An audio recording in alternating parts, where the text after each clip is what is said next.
한 주 동안 잘들 지내셨습니까? 아멘. 올해는 예수 그리스도를 믿는 믿음으로 날마다 승리하는 자 되시기를 바랍니다. 매 순간순간마다 좋은 시간이 되시기를 바랍니다. 오늘이 올해의 마지막 주일 예배입니다. 한 주 동안 또는 한 해 동안 여러분들의 삶을 하나님 앞에 어떻게 보내셨는지 돌아보는 시간이 되었으면 좋겠습니다. 그래서 하나님께서 오늘까지 나를 어떻게 인도하셨는지, 그리고 우리의 삶은 하나님을 예배하는 교회를 위해서 얼마나 헌신하고 봉사했는지, 주님 전에 나와서 얼마나 기도했는지를 돌아보는 그런 시간이 되었으면 좋겠습니다. 한 해를 지나면서 단 한 번도 주님 앞에 나오지 않았다. 단 한 번도 주님 앞에 나와서 기도하지 않았다. 단 한 번도 주님을 위해서 복음을 전하지 못했다. 단 한 명도 주님 전에 데리고 나오지 못했다. 여러분 자신을 돌아보시기 바랍니다. 하나님께서 과연 나를 믿음의 사람으로 부르셨는지, 또한 믿음의 사람이라면 어떻게 살아야 하는지 한 번쯤은 돌아보는 그런 주일이 오늘이었으면 좋겠습니다. 오늘 본문 시편 10편 1절에서 18절까지에 보면 정확하게 하나만 지속적으로 설명하고 있습니다. 여러분들은 발견하셨는지 모르겠지만 1절에서부터 18절까지는 끊임없이 딱 하나만 말하고 있습니다. 무엇을 말하고 있습니까? 발견하셨습니까? 네, 감찰하다라는 의미만 줄기차게 보이고 있습니다. 그 대표적인 구절이 바로 14절 말씀에 있습니다. 14절 말씀 우리 다 같이 한번 볼까요? 같이 한번 읽겠습니다. 시작. 주께서는 보셨나이다. 주는 재앙과 원한을 감찰하시고 주의 손으로 갚으려 하시오니 외로운 자가 주를 의지하나이다. 주는 벌써부터 고아를 도우시는 이시니이다. 그러므로 여호와 하나님은 어떠한 하나님이라고요? 감찰하시는 하나님이시다. 그래서 오늘 제목이 무엇으로 잡혀 있습니까? 감찰하심입니다. 감찰하심. 여러분들 감찰하다라는 말이 무슨 말입니까? 여러분들 어느 단체든지 또는 어떤 모임이든지 가면 거기에 반드시 예산이 책정되어 있고 그 예산에 대해서 어떤 사람이 꼭 필요합니까? 감사하는 사람이 필요합니다. 그래서 어떤 모임이든 어떤 단체든 재정이 들어가는 곳에는 반드시 필요한 게 감사입니다. 감사. 그러므로 여러분들이 어디에 속해 있는지를 분명히 알아서 여러분들이 속한 곳에 한 해 예산이 어떻게 책정되는지, 어떻게 돌아가는지를 보아서 여러분들 스스로 감찰 대상이 되어야 되고 여러분들 스스로가 감사해야 되는 대상입니다. 왜냐? 정확한 예산이 정확하게 편성되지 않으면 여러분들 스스로가 잘못됐다라고 이야기해야 되고, 제대로 채워지지 못했다면 제가 이것은 담당하겠습니다라고 강하게 여러분들이 자신있게 그 모든 것을 채워가야 합니다. 그런데 거기에 대해서 아무런 대상도 저촉도 감사도 하지 않는다. 거기에는 내 마음의 관심도가 없다라는 이야기입니다. 그런 분은 언제든지 수가 틀리거나 마음이 틀리면 당장이라도 나갈 준비가 되어 있는 사람이 아무런 감사 대상도 없고 반응도 없고 재정이 어떻게 쓰여지든지 관심도 없다. 이런 사람은 언제든지 나갈 준비가 되어 있는 그런 사람들이 바로 감사거나 재정에 관심이 없는 사람입니다. 여러분들이 교인이라면 교회의 한 해 예산과 그리고 돌아가는 모든 재정들에서 관심을 가져야 합니다. 그래서 거기에 대해서 부족한 것이 있거나 오버된 것이 있거나 그러면 이것은 제가 책임지겠습니다. 이런 모습이 있어야 된다는 얘기입니다. 그게 바로 감찰이고 감사합니다. 무슨 말인지 이해는 되시죠? 네. 그러므로 오늘 말씀 속에는 감찰하시는 하나님이시다라는 의미가 가장 강하게 오는 그런 시편이 바로 10편 말씀이 되겠습니다. 오늘을 살아가는 수많은 사람들은 하나님의 감찰하심을 모릅니다. 하나님이 감찰하신다 그러면 그냥 피식하고 웃거나 그런 게 어디 있냐 라고 이야기할 겁니다. 교회에 나와도요, 믿음이 연약한 사람은 하나님의 감찰하심에 대해서 전혀 알지 못합니다. 왜 그렇습니까? 자기 소견대로 생활하거든요. 하나님이 나 안 돌아본다라고 생각하거든요. 그렇기 때문에 하나님의 가르침과 내 생활과는 아무런 관계없이 살아가는 사람이 얼마나 많은지 모릅니다. 그래서 오늘을 살아가는 수많은 사람들, 믿음을 가진 사람이든 가지지 아니하는 사람들이든 하나님의 감찰하심을 전혀 모르는 것 같이 살아갑니다. 왜 그랬습니까? 그들의 삶을 돌아보면 너무나도 쉽게 거짓말을 합니다.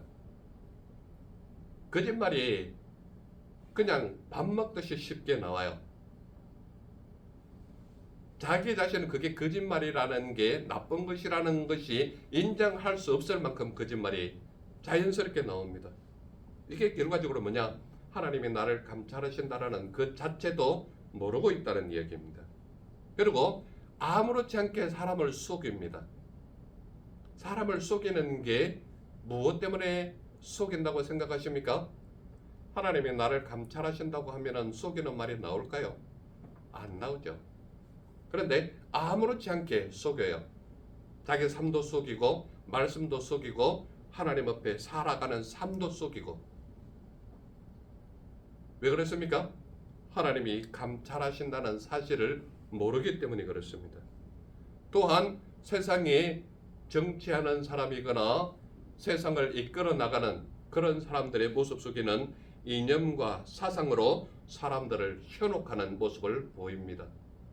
전혀 말씀과는 관계없는, 정말 하자면 하나님이 그들을 감찰하신다는 사실 자체를 모르기 때문에 그것이 당연한 것처럼 그런 삶을 살아가고 있습니다. 왜 그렇습니까? 그들의 삶 자체는 하나님의 감찰하심을 모르기 때문입니다.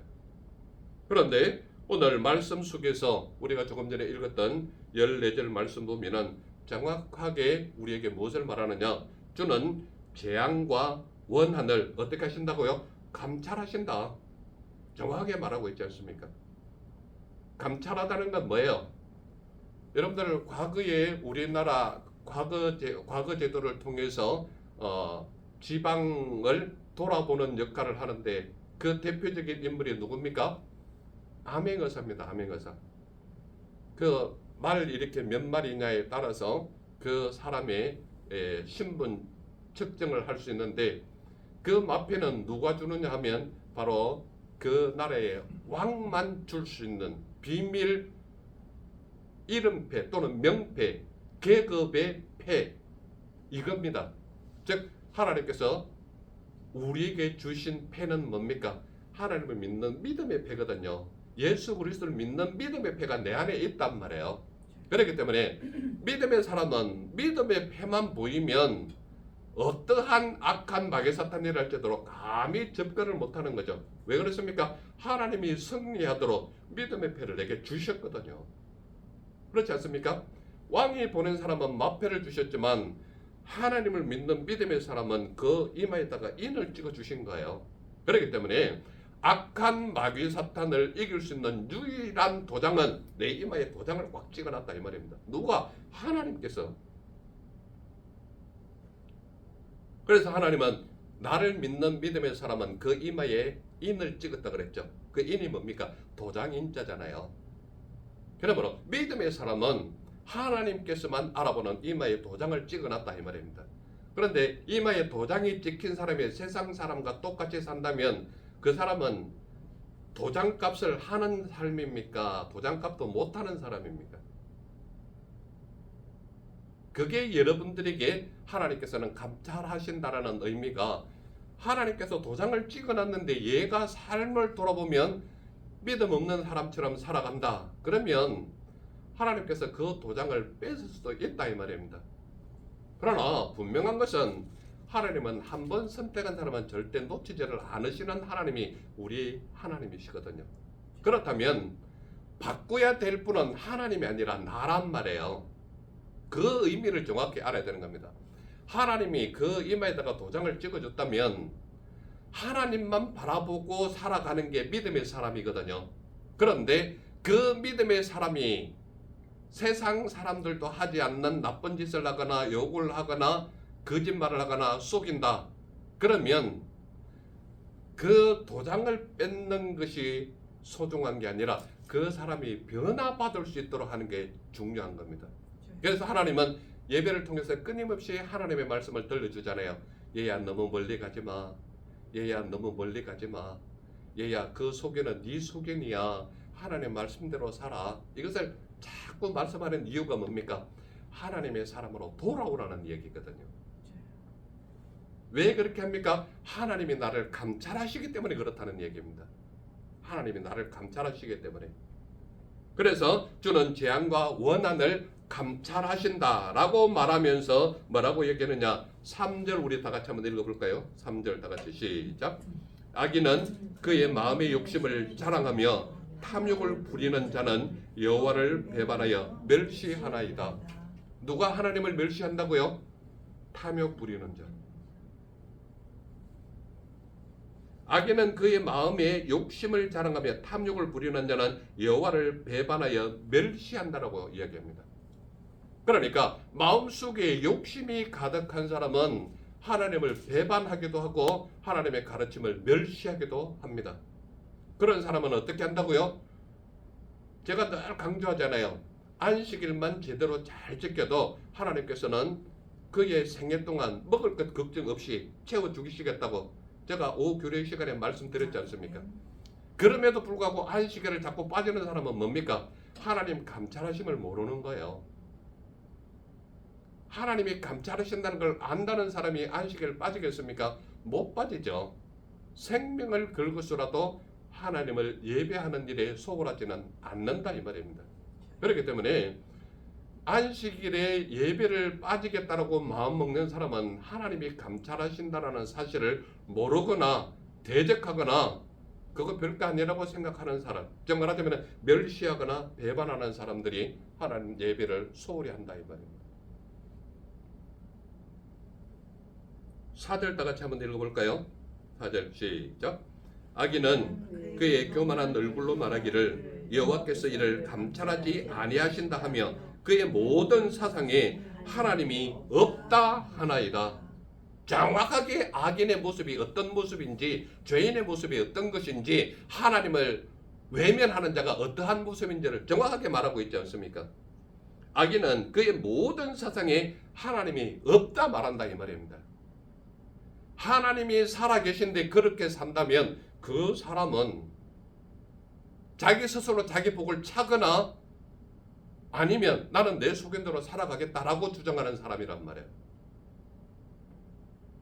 여러분들 마음을 한번 돌아보시기 바랍니다. 나는 하나님을 믿는 사람인지 아니면 적당하게 거리를 두고 양다리를 걸쳐서 세상에도 한쪽 다리, 하나님께도 한쪽 다리. 그래서 어떤 내게 유익이 된다 그러면 과감하게 한쪽 다리를 옮길 준비가 되어 있는 사람인지 아닌지를 돌아보라는 얘기입니다.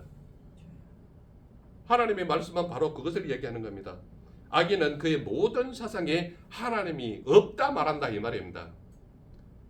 여러분들 제가 설교 말씀에 늘 강조하지만 악인이나 죄인은 큰 죄를 지어서 악인이고 죄인이 아니라 하나님이 가르치시는 말씀을 가볍게 여기거나 지키지 않거나 외면하거나 대적하는 사람이 죄인이고 악인입니다. 여러분들 하나님을 예배하거나 하나님의 말씀을 따른다는 것은 하나님이 감찰하신다는 것을 아는 사람과 모르는 사람의 갭이 엄청나게 차이가 난다 이 말입니다. 그러므로 하나님이 감찰하신다는 사실을 아는 사람은 그 말씀대로 쫓아서 사는 것이고 감찰한 것을 이거 별거 아니야 라고 적당하게 외면하거나 배반한다면 하나님 가르침과는 관계없는 삶을 사는 거죠. 이게 바로 인간의 얄팍한 삶의 모습이라는 얘기입니다. 그래서 분명히 말씀은 악인과 죄인의 모습은 어떠한 모습이냐? 그의 모든 사상에 하나님이 없다 말한다 이 말입니다. 하나님이 있다, 하나님이 계시다, 하나님의 말씀이 우리를 주관하신다, 하나님이 감찰하신다 이 사실을 아는 사람은 여러분들 밀어내도요 하나님 예배하는 곳에 옵니다. 이것이 믿는 사람과 모르는 사람, 즉 말하자면 감찰하시는 사실을 모르는 사람과의 삶 자체는 전혀 다른 길을 가거든요. 여러분들 삶을 한번 돌아보세요. 내가 정말 감찰하시는 하나님을 믿고 사는 사람인지 감찰하는 것과는 관계없는 삶을 사는 것인지 여러분 삶을 돌아보시면 그 답은 저절로 나옵니다. 악인은 그의 모든 사상에 하나님이 없다 말한다. 그리고 그가 그의 마음에 이르기를 하나님이 잊으셨고 그의 얼굴을 가리셨으니 영원히 보지 아니하신다 이렇게 말합니다. 왜요? 하나님이 감찰하신다는 사실 자체를 거부한다 이 말입니다. 그래서 주는 재앙과 원한을 감찰하신다는 사실을 모르는 사람들의 모습이 바로 사절과 같은 그런 모습을 나타낸다 이 말입니다. 두 번째로 나타나는 관점이 무엇이냐 하면 바로 우리가 같이 읽었던 14절 말씀입니다. 주는 재앙과 원한을 감찰하신다 이 말입니다. 재앙과 원한을 감찰하신다.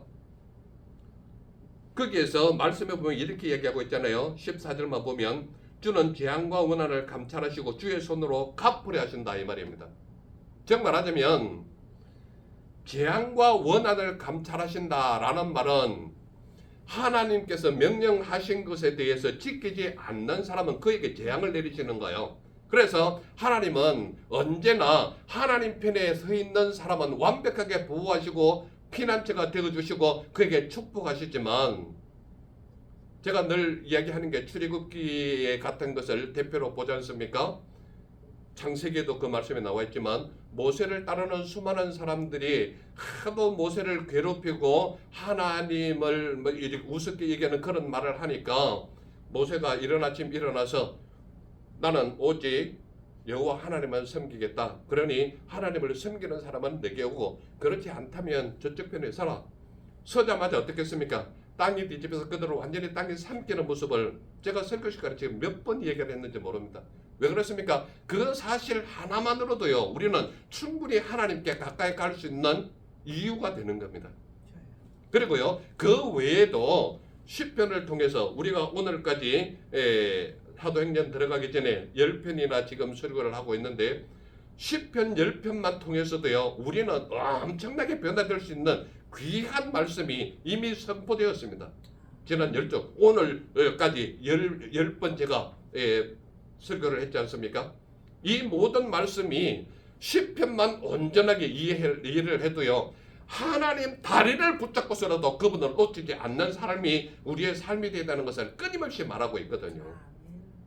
그렇기 때문에 나의 삶은 한 해를 돌아보면서 한 해의 마지막 주를 돌아보면서 내 삶은 지난 한 주 동안 또는 한 해 동안 어떻게 살아왔는지를 돌아보는 시간이 되어야 된다는 얘기입니다.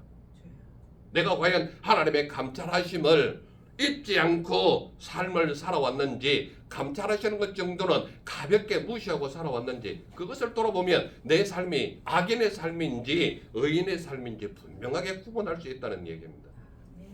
그래서 하나님은 주는 재앙과 원한을 감찰하신다라고 14절에 정확하게 우리에게 얘기하고 있는 거예요. 그 나머지 구절 일일이 다 설명을 할 수도 있겠지만 이것을 설명 다 하려면요 몇 주가 걸려서 이것을 다 설교해야 됩니다. 제가 가장 핵심적인 구절만 이렇게 여러분들에게 말씀드린 이유는 그 외에 나머지 말씀은 이 말씀에 대한 부가적인 설명이란 말이에요. 그것 하나하나 설명을 다 하다 보면 나는 가슴이 찔려가지고 하나님 앞에 나올 수도 없는 죄인의 모습이 드러나고 만다는 이야기입니다. 그러나 분명한 것은 이 기둥 하나만 잡고서라도요 우리가 나를 돌아볼 수 있는 회개의 시간은 얼마든지 주어진다는 이야기입니다. 그러므로 이 말씀 속에 하나하나를 돌아보면은 내가 하나님 앞에 정말 하나님이 나를 감찰하고 있는지 아닌지를 돌아볼 수 있는 너무나도 귀한 가르침이 오늘 10편 말씀인 것입니다. 그래서 주는 재앙과 원한을 감찰하신다라고 말하고 있고 14절 그 중간에 보면 뭐라고 표현하고 있느냐? 외로운 자가 주를 의지한다라고 말하고 있습니다. 여러분들 세상을 살아보면요 정말 외로울 때가 많거든요. 안타까울 때도 많고 견딜 수 없는 외로움으로 인하여 나 혼자 눈물 흘릴 때도 많지 않습니까? 그것이 우리 인생이에요. 그래서 영국 같은 경우는 외로움을 담당하는 외로움 부서에 장관이 있을 정도로 외로움은 인간에게 굉장히 큰 그런 상처가 또 될 수 있지만 견딜 수 있는 외로움이 인간에게 주어진다 이 말입니다. 그렇다면 그 유럽에 여러 가지 산업이나 생활이나 그런 환경들이 좋은 환경 속에 있으면서도 왜 외로움을 담당하는 장관이 있을 정도로 그렇게 세워졌을까요? 인간은 산업화가 되고 문화가 점점 선진화되면서 많은 것에 혜택을 누리고 있다 할지라도 하나님 모르는 사람은 외로움이 가슴을 치거든요. 그러므로 그 마음속에 외로운 자는 어떻게 한다고요? 주를 의지하게 돼 있는 겁니다. 왜 그렇습니까? 그 외로움이 하나님 아니면 채울 수 없는 것이 인간의 외로움이에요. 그렇기 때문에 그 하나님을 의지하면서 그 속에서 나오는 생수 같은 은혜, 말할 수 없는 기쁨의 은혜, 맛볼 수 없는 정말 송이꿀보다도 더 달디단 그 하나님의 말씀의 촉감을 맛본 사람은 떠날 수가 없는 거예요. 그렇기 때문에 외로운 자가 누구를 의지한다고요? 주를 의지한다는 거예요. 여러분 누군가를 의지한다는 것은 얼마나 큰 버팀목이 되는지 아십니까? 말할 수 없는 버팀목의 은혜가 있는 겁니다.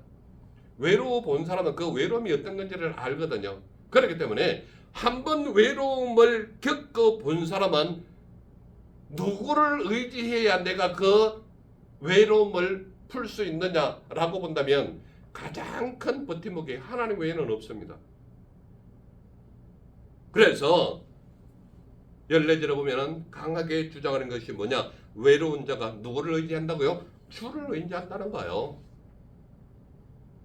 우리가 세상 속에서 돈을 의지할 수도 있고 명예를 의지할 수도 있고 각가지 여러 가지 것으로 권세를 의지할 수도 있습니다. 그러나 그것이 주는 기쁨은 잠시 잠깐이에요. 여러분들 살아보면 알 겁니다. 그것이 주는 기쁨은 잠시 잠깐일 수 있어요. 그러나 주님께서 주시는 그 은혜와 기쁨과 강하고 담대한 믿음 속에서 하나님을 의지하여서 나오는 기쁨은 세상이 줄 수 없는 기쁨으로 가득하게 되는 것입니다. 그렇기 때문에 외로운 자가 어떻게 하느냐? 주를 의지한다라고 말하고 있습니다. 그러면서 14절 후반절에 뭐라고 얘기하느냐? 주는 벌써부터 누구를 돕는다고요? 고아를 돕는다는 거예요. 고아를 돕는다는 거예요. 부모 없는 고아가 외로움 중에 가장 외로운 사람이 고아들입니다. 그런데요, 벌써부터 누구를 돕는다는 거예요? 고아를 돕는다는 거예요. 세상에 힘없고 연약한 자가 고아잖아요. 하나님께 의지하는 자는 세상에 그 어떤 것도 내게 충당하지 못하고 기쁨을 주지 못하고 평화를 주지 못한다고 깨닫는 사람만큼 주를 의지하는 사람이 없습니다. 그러므로 세상 속에서 가장 높은 지혜를 얻었고 가장 높은 부를 얻었고 가장 높은 왕의 자리에도 올라오고 본 솔로몬이 뭐라고 고백하느냐? 세상은 헛되고 헛되니 모든 것이 헛되다라고 고백하는 거예요. 그러면서 주를 아는 사람은 어떤다고요? 주를 의지하게 된다는 얘기입니다. 누가요? 외로운 자가 주를 의지하는 거예요. 그러면서 벌써부터 하나님은 돕는 주시다라고 말하는데 누구를 제일 먼저 언급합니까? 고아를 언급하는 거예요. 부모 없는 고아만큼 외로움을 잘 타는 사람은 없습니다. 그런데요, 하나님은 누구를 돕는다는 거예요? 그러한 고아를 돕는다는 거예요. 그래서 주는 재앙과 고난을 감찰하신다 분명히 말하고 있습니다. 우리 16절 다 같이 한번 읽어볼까요? 16절 다 같이 시작. 여호와께서는 영원 무궁하도록 왕이시니 이방 나라들이 주의 땅에서 멸망하였나이다. 자, 여기서부터 보면은 무엇을 말하느냐 하면 여호와께서는 영원 무궁하도록 감찰하시는 왕이시다라는 것을 얘기하는 겁니다. 그러니까 여호와 하나님은 영원 무궁하도록 한다라는 말은, 영원은 우리는 유한한 존재이기 때문에 시간의 범위를 벗어날 수 없습니다. 우리의 삶 자체는. 그래서 우리의 삶 자체는, 유한한 존재는 어디의 이 범위를 벗어날 수 없느냐? 시간이라는 틀을 벗어날 수가 없습니다. 그래서 우리의 삶 자체는 언제나 시간과 함께 가는 거예요. 열매를 맺는 것도 시간 안에서, 그리고 외로움을 느끼는 것도 시간 안에서. 그러나 영원의 세계 안에 들어가면 이 모든 것은 찰나의 순간에 불과합니다. 그런데요, 여호와께서는 영원 무궁하도록 감찰하시는 왕이시다라는 것을 정확하게 우리에게 보여주고 있지 않습니까? 그렇기 때문에 감찰하시는 하나님의 눈에서 피할 수 있는 사람은 이 땅에는 없다, 이 말입니다. 그래서 영원 무궁하도록 왕으로서 감찰하시는 하나님이라는 것을 보여주는데, 어떤 말씀을 보여주느냐? 우리 조금 전에 읽었던 16절에 보면은 이방 나라들이 주의 땅에서 멸망하였다라고 분명히 말하고 있습니다. 누가요? 이방 나라들이. 하나님을 알지 못하는 나라들은 멸망한다라는 얘기입니다. 17절을 보면 이렇게 있습니다. 주는 겸손한 자의 소원을 들으셨다라고 말하고 있습니다. 겸손한 자는 어떤 자입니까? 오직 여호와 하나님만 아는 자예요. 정말 하자면 적당하게 양다리 걸치는 것이 아니라 오직 여호와 하나님만 섬기는 자, 그분의 가르침만 따르는 자, 이런 자는 겸손한 거예요. 왜냐? 자기 자신의 연약한 위치가 어디에 있는 것을 분명히 알거든요. 그러니까 겸손하게 누구만 바라보는 거예요? 여호와 하나님만 바라보는 거예요. 17절에 보면 이렇게 말하고 있습니다. 주는 그들의 마음을 준비하시며 귀를 기울여 들으셨다라고 말하고 있습니다. 어떤 하나님을 지금 드러내고 있습니까? 감찰하시는 하나님을 드러내고 있는 거예요.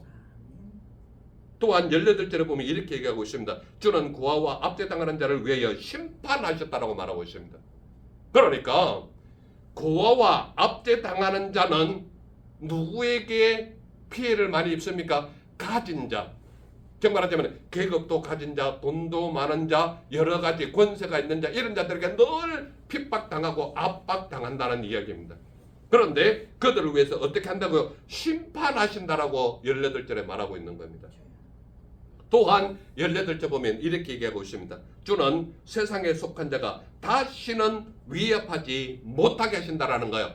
어떤 하나님을 드러냅니까? 감찰하시는 하나님이 이렇다는 거예요. 그러므로 내 속인대로 살아가거나 하나님의 말씀을 가볍게 무시하거나 주의를 어기거나 하나님이 명령했는데 지키지 않거나, 이런 사람들은 감찰하시는 하나님이 있다는 거예요, 없다는 거예요? 없는 것처럼 살아가는 거예요. 그러니까 감찰하시는 하나님이 어떠한 하나님이시라는 걸 모르기 때문에 자기 속인대로 살아가는 거예요. 자기 기쁜 대로 살아가는 거예요. 자기 생각대로 살아가는 거예요. 왜 그렇습니까? 감찰하시는 하나님이 나는 모를 것이다 라고 얘기하는 거예요. 자기 삶을 통해서.